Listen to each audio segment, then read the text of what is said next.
અમદાવાદના લાલભાઈ દલપતભાઈ મ્યુઝિયમ ખાતે ભારતીય બંધારણ અને આઝાદીની 75મી વર્ષગાંઠની ઉજવણી કરવામાં આવી રહી છે, જેના ભાગરૂપે મ્યુઝિયમમાં ભારતીય કળા કારીગરના વિવિધ સેમિનાર અને પ્રદર્શનનું આયોજન કરાયું છે, જેમાં દેશભરના કારીગરો દ્વારા બનાવવામાં આવેલી 75 જેટલી હાથસાળના કાપડની કલાકૃતિઓ પ્રદર્શિત કરાઈ છે, જેના પર 75 જેટલા અલગ અલગ વિષયો પર ચિત્રો રજૂ કરાયા છે, જે ભારતીય બંધારણની પ્રસ્તાવનામાં દર્શાવવામાં આવેલી કળાને પ્રદર્શિત કરે છે.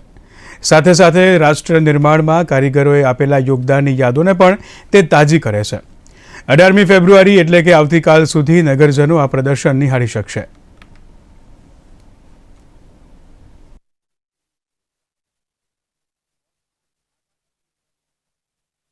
Inclusiveness of craft in the constitution એનું મહત્વતા બતાવવા માટે આપણે આ પ્રદર્શની જે કરીએ છીએ, જેમાં 75 કારીગરો આખા દેશમાંથી અમે ભેગા કરેલા. એ લોકોને અમે કીધું હતું કે તમે કોન્સ્ટિટ્યુશનના કોઈ પણ એક એલિમેન્ટ લઈ અને એની તમારી ક્રાફ્ટ ફોર્મમાં એને તમે દર્શાવો, અને એ લોકોની અનુભૂતિ હતી, એ લોકોની જે મનોકામના મનમાં ઈચ્છા હતી, એ પૂરા કરીને જે 75 1 મીટર બાય 1 મીટરના પેનલ આપણને મોકલાયું, એ પેનલો અમે ભેગા કરીને આ म्यूरलो बद्धी बनावी है. Let us bring constitution back to our consciousness और इसके बारे में जानें.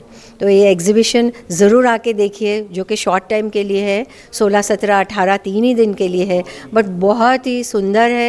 बहुत ही आप देख के एकदम आकर्षित हो जाते हैं एंड मन भी खुश हो जाता है. और अपनी विरासत है, अपने कंट्री की परंपरा है, हर जगह से है, आसाम, बंगाल, गुजरात, साउथ इंडिया. सो ये एक तरह से ट्रीट है, देखने के लिए ज़रूर आइए.